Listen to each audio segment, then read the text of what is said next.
Hi there, this is Coach Ken, Superbike-Coach, and I'm keep working on the V4R conversion to a track bike, and so this is day 10, part 10, episode 11, I don't know, who gives a fuck, right?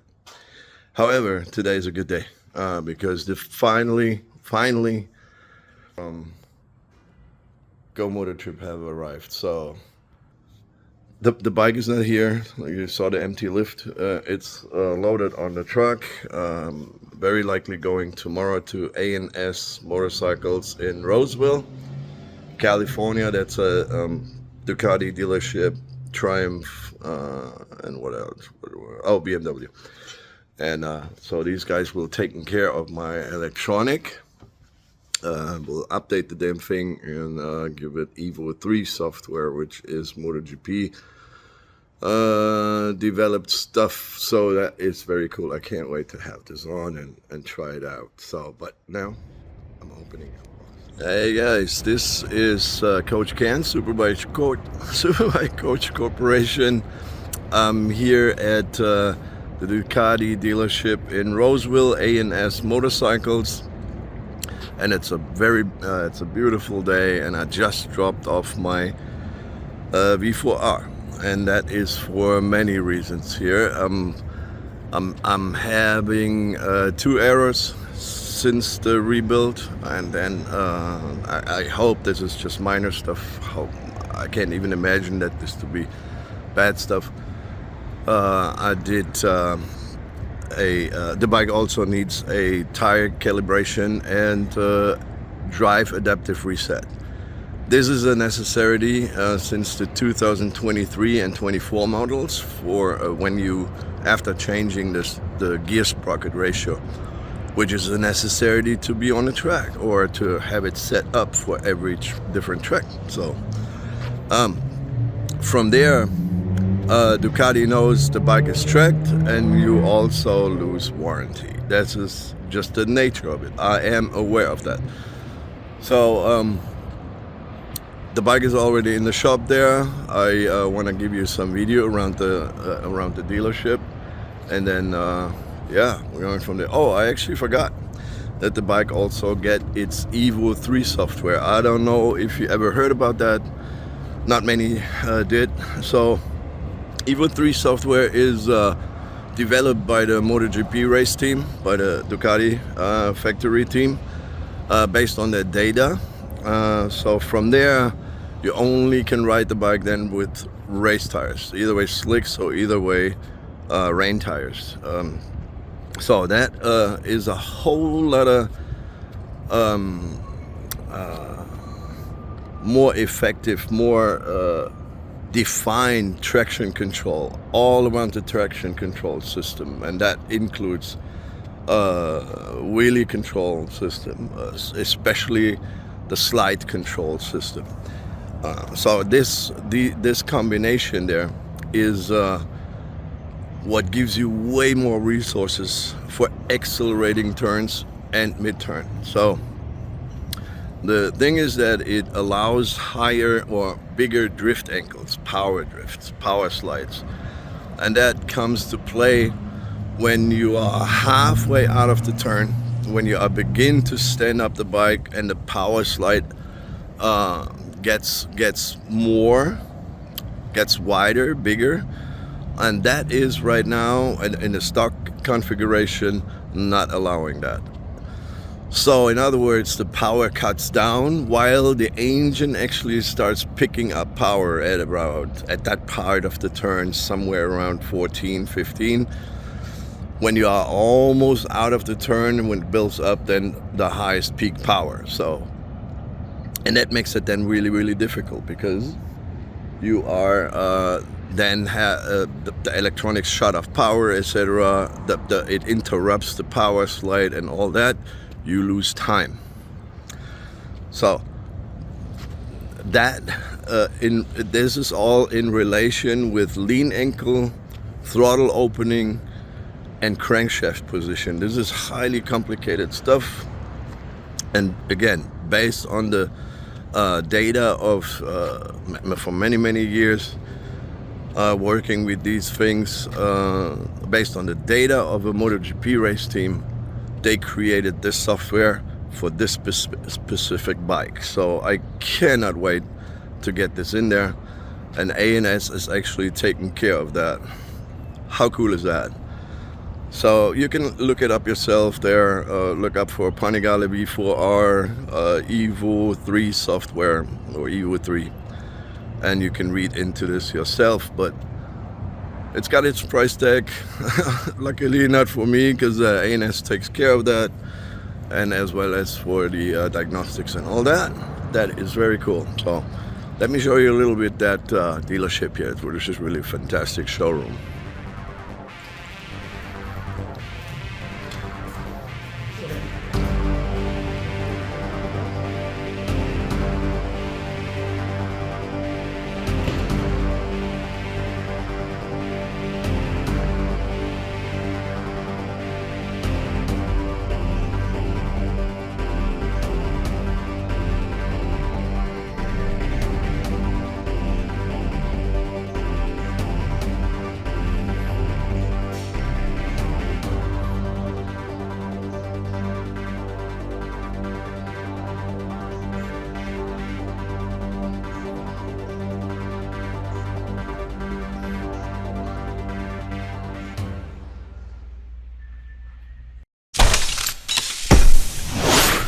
I'm super excited. I'm stoked because today, finally, the exhaust arrived.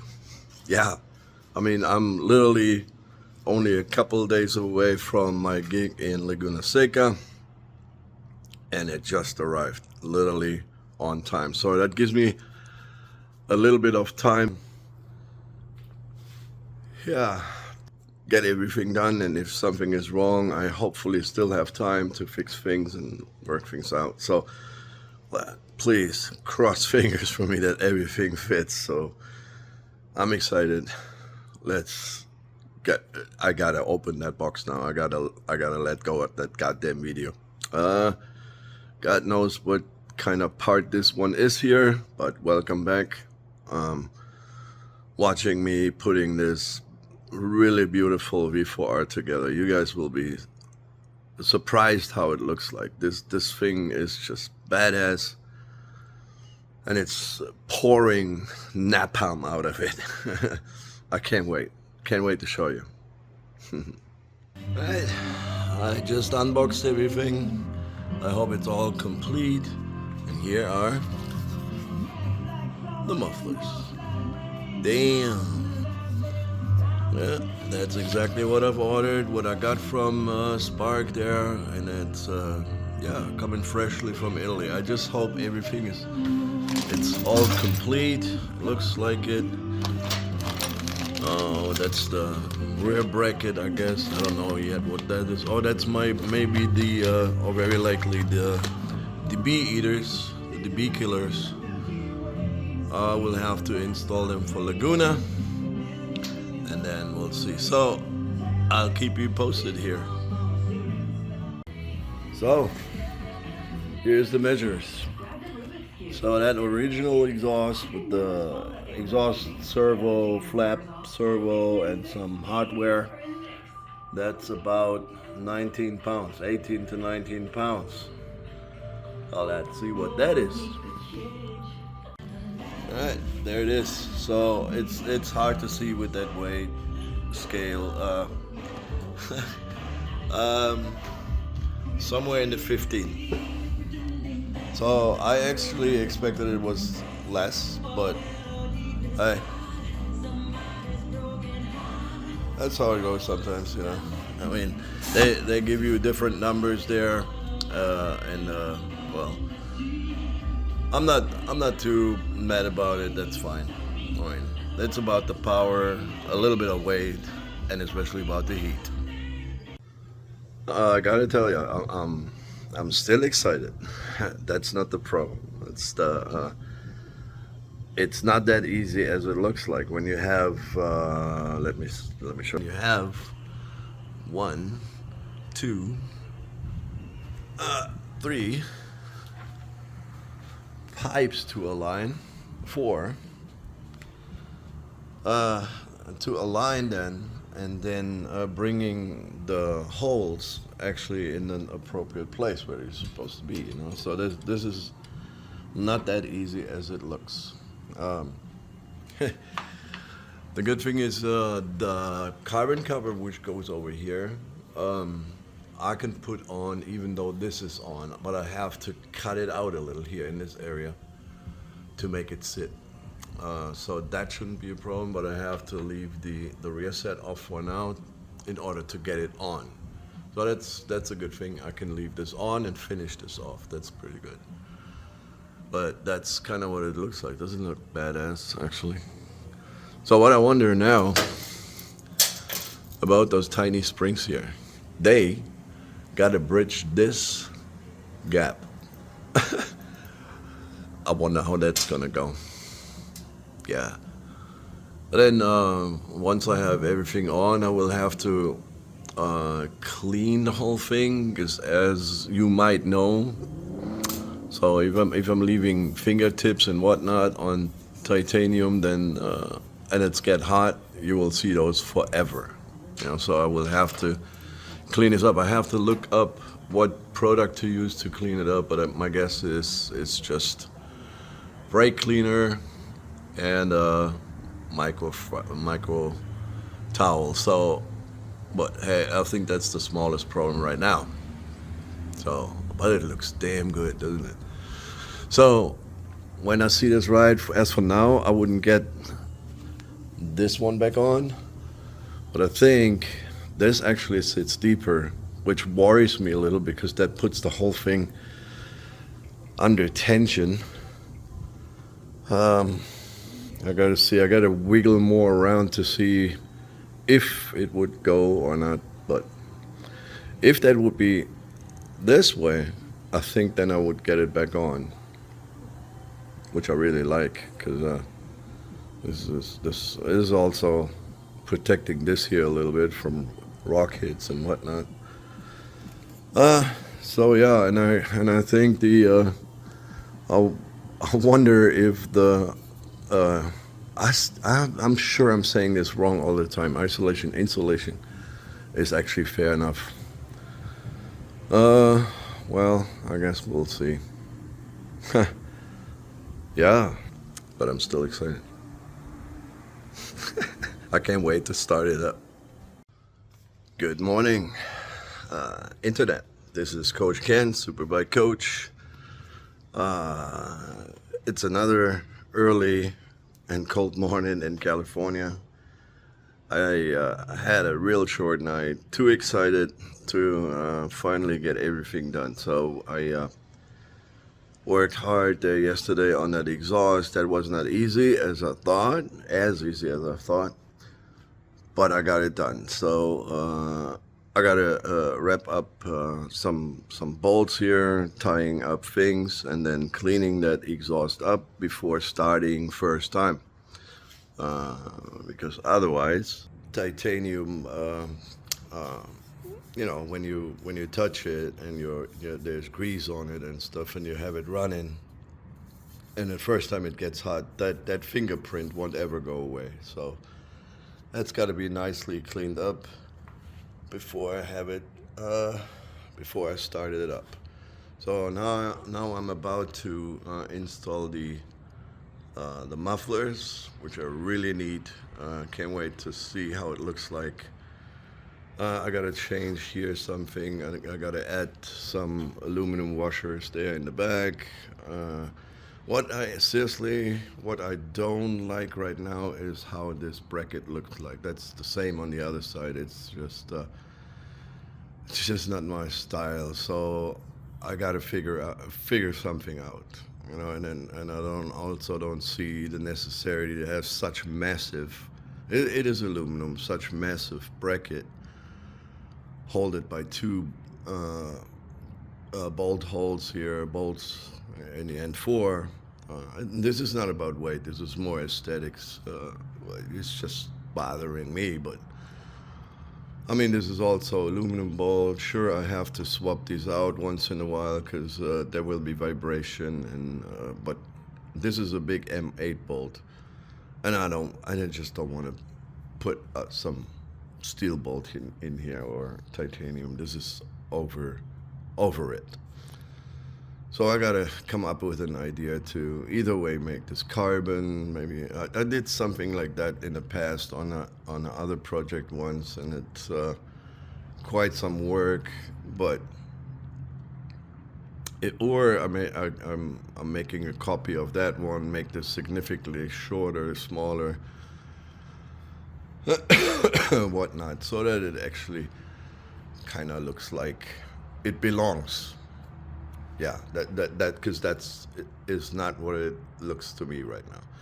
So I actually was able to install this back in, and there is still plenty of space, so that's a good thing.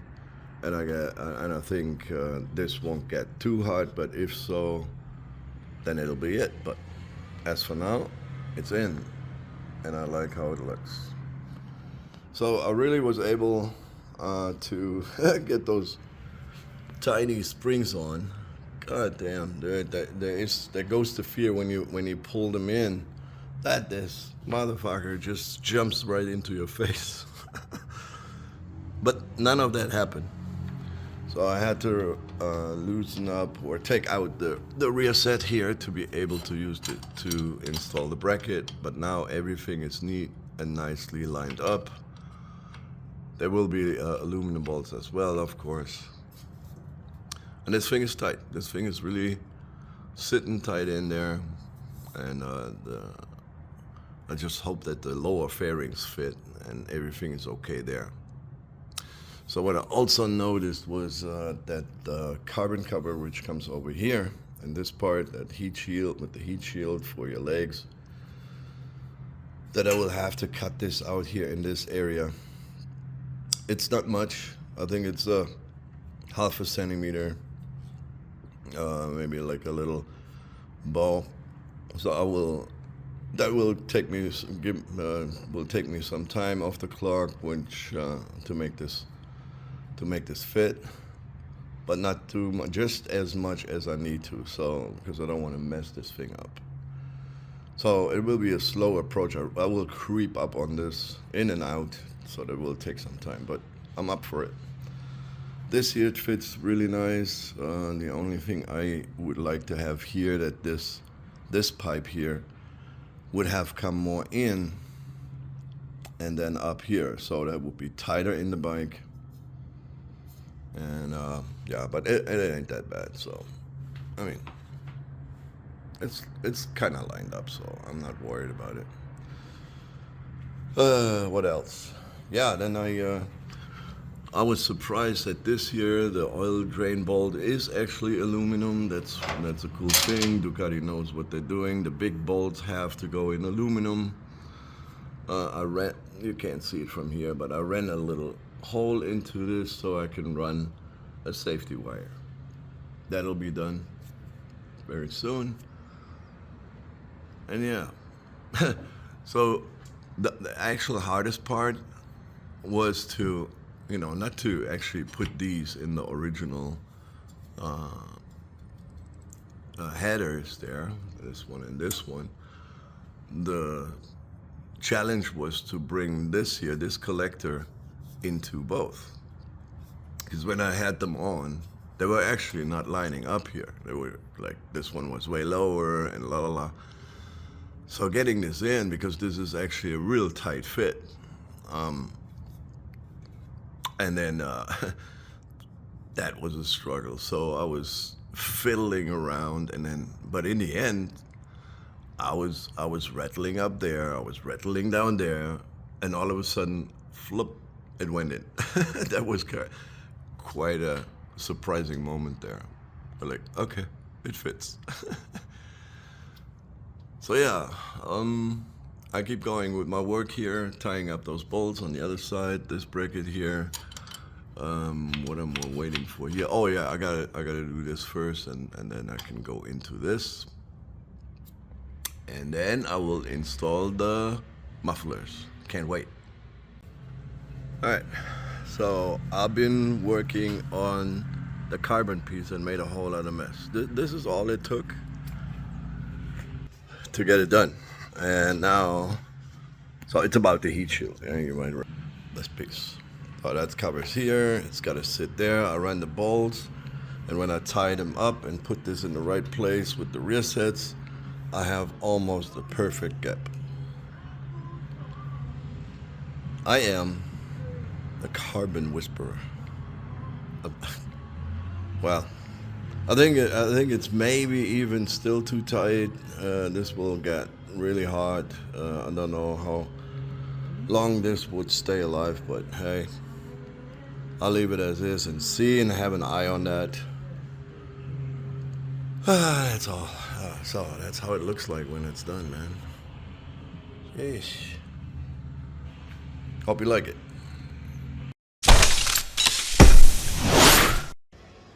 I'm making hella progress right now. I did a lot right now. So here it is. So I cleaned up the entire exhaust. I was using WD-40. I let it dry. I let it sit. So I won't touch it anymore before I start it up. So what else? I reinstalled the carbon heat shield here.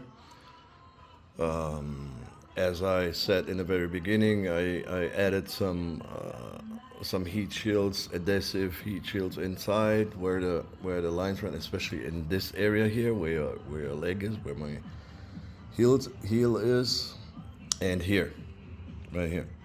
Well, and here a little bit, yeah. So I used aluminum bolts and washers, of course, down there as well, and then. The biggest part, I think I mentioned that already, it was that I had to cut this out to give that exhaust space. And I believe this, I mean, you can't do this any better, right? I mean, this looks factory, doesn't it? Yeah. So reinstalled the rear sets, all that, the brackets are all on, the bolts are tied up to spec, and then yeah, look, this is shiny and clean. I think that doesn't get any better. Heel guard is back on and all that. So I'm still a little bit I have a doubt about these, because when I'm moving a lot with my feet, with my heel, I'm squeezing the heels in the bike, especially outside pack, and I bent. I mean, I had aluminum ones on the 1199R, and that I'm bending them in. So I will have the original one as spare with me. Same with the bolts. I don't think those M5s will hold for long. That they won't stand the pressure. Well, then it is what it is. Same here with the, I think it's still a little bit too tight on the exhaust. This is actually really thin. And at that part, there is no heat shield. So I have to have an eye on it. When it catches color, I will remove it, and I have to modify it even more. So the exhaust came with this neat, actually good looking, but heavy. I mean, this could be carbon. However, that would come here. I don't even actually see the sense in installing that, because my heel is here, yeah. My legs going there. So I don't even know what this is for, and so I will leave this away. A, for weight, and B, I actually don't. I mean, this is like moped style, and especially with this bullshit. Yeah, I mean, this here is car level pickup truck. Let's mount something thing. I mean, that is not going on this bike. No, I already hate that. I told you, right? Yeah. So, give me a little longer until I'm done here, and then I'll go into exhausts and the specifics and the what's so crucial and why I decided to go with this one. Okay, so wait for that. I'll be back. I just had the bike running. This thing is loud. A video doesn't do it justice. I try, but you'll see. It's you gotta hear this. I mean, this is like when you warm it up. This is just like MotoGP sound. Maybe not as loud, but that low, deep grunt that is just like MotoGP, and especially once it's reffing all the way out. Oh my God, it will scream. Holy crap! The garage was shaking. almost just like with that 11.9 I had before. So, all right, let me try to get it started for you, but I still don't want to show you that fairing, you know.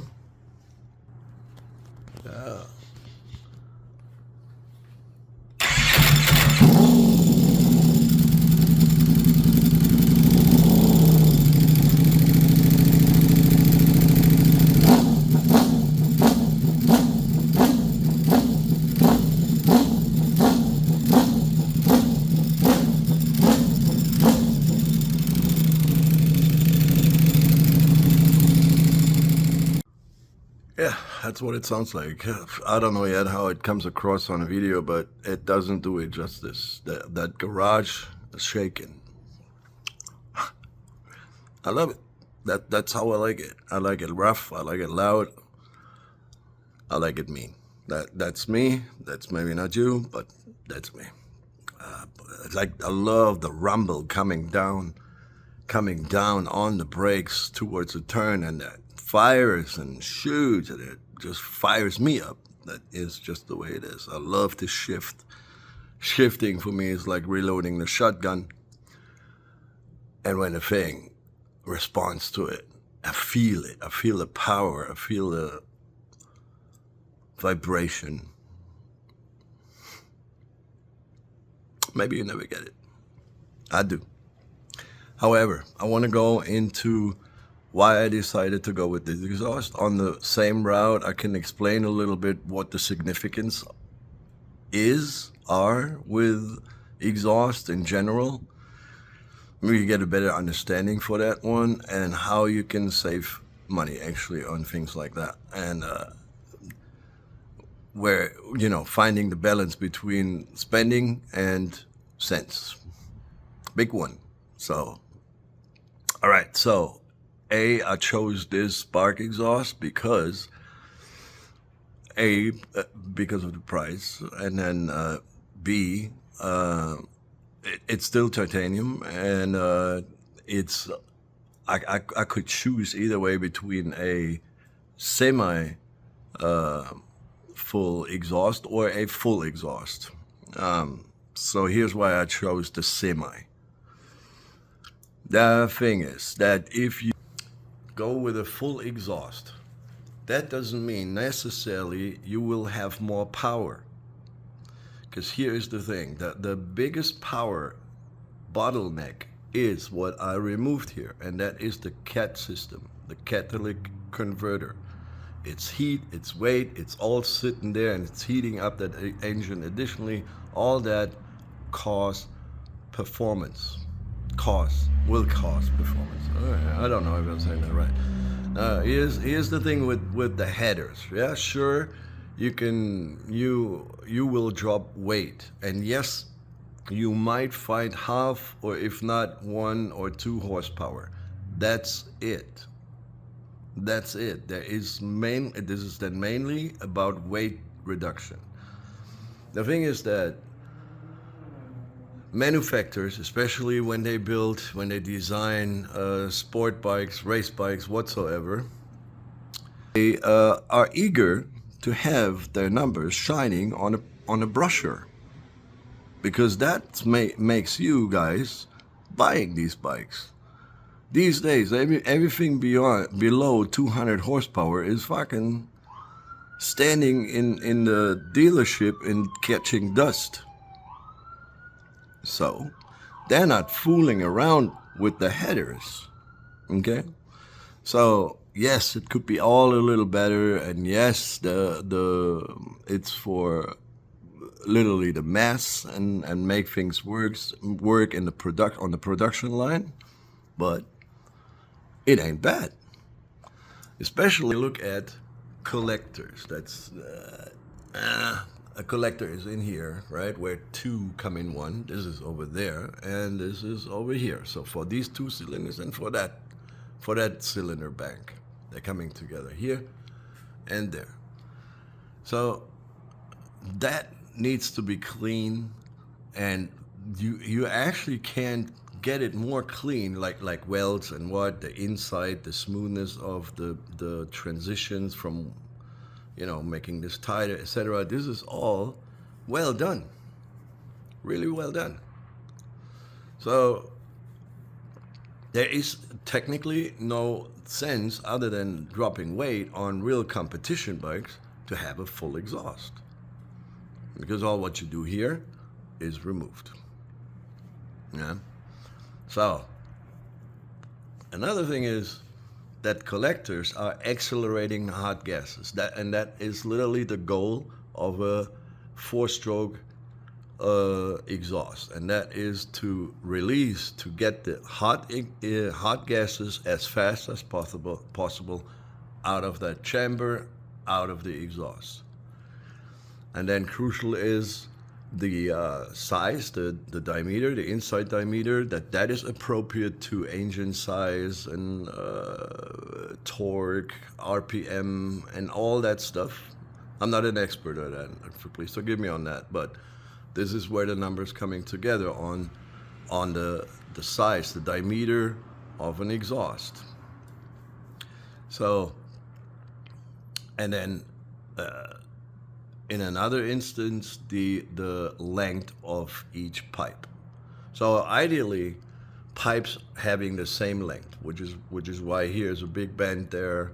So the length from here throughout here to this collector, and from here with that big bow in there, it's very likely the same. At least very close. That's the goal, to have this as close as possible. And that's pretty much it. And then I hear people talking all about what's that called, back pressure or whatnot.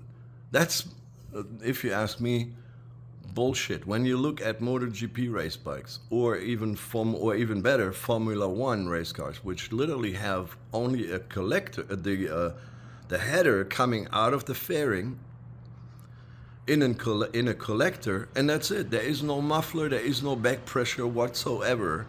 It's just leading the hot gas as soon as possible away from the car, from the race bike, MotoGP. There is nothing which delivers back pressure. It's all in the end shape of the exhaust.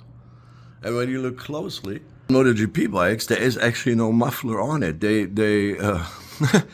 What you see there at the end piece there is just a dummy. In the end, it's just a pipe. There's nothing in there. It's just a pipe with a specific shape, and it gets wider at the end, actually. Not tighter, to deliver fucking back pressure, goddammit. So, and here is where a tune comes to play. Because all of that, and that includes then the intake shape, the intake size, air intake, the air filter, the size of the injectors, and all that stuff comes all together here, and that includes then also the exhaust. And this is where the tune comes to play. Now the tuner has the job to find the exact air-fuel ratio then for that combination. And that, of course, varies then, especially on the track, varies from day to day, from session to session. I'm coming back to this later once we're running the tune on this thing. But this is all coming together here. And when this is well played, well done, it doesn't matter if you have back pressure or whatsoever. This is just leading the gas from here to there as fast as possible. Yeah. And as light as possible. That's pretty much it.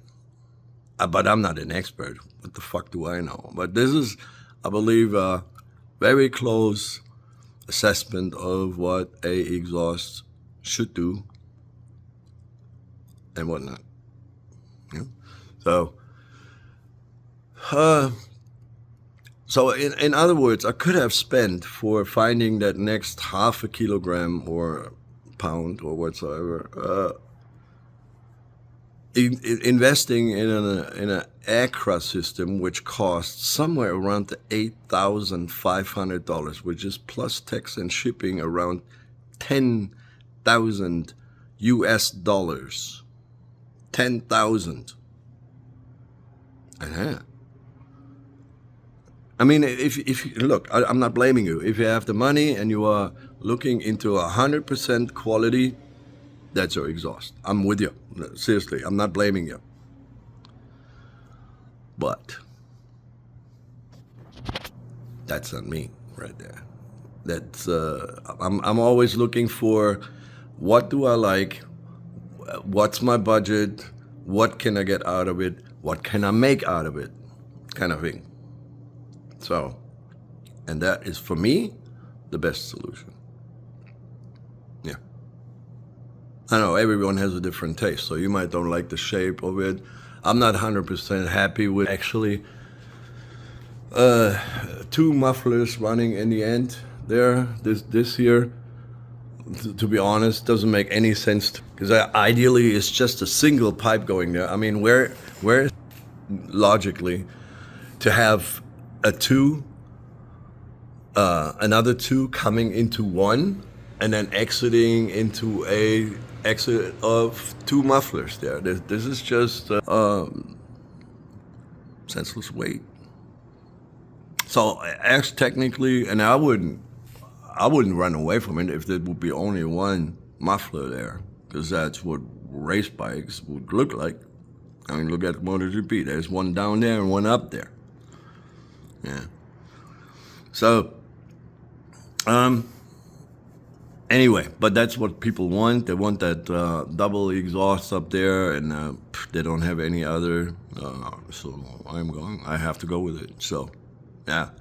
The other exhausts, available exhaust, I don't like much because of its design, and especially the ones which coming out on, they are cheap. If you only have the money for such exhaust, don't listen to me right now. It's just a question of taste. So I don't like these. I like that one.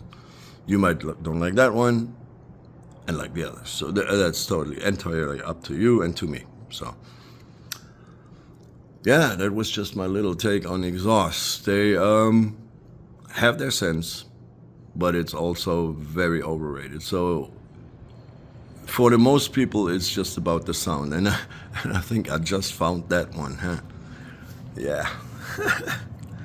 So I can't wait for the tune, because I can feel when the bike is running there, it's not happy there. So that needs to be all adjusted. And I think I have the right guys for doing that job. And that is BT Tune, brand tuning. These boys are with me there, and that will be a great section of the video. So don't miss out that one. I'm rounding this one up here now with installing the lower fairings, and I make another little clip. See ya.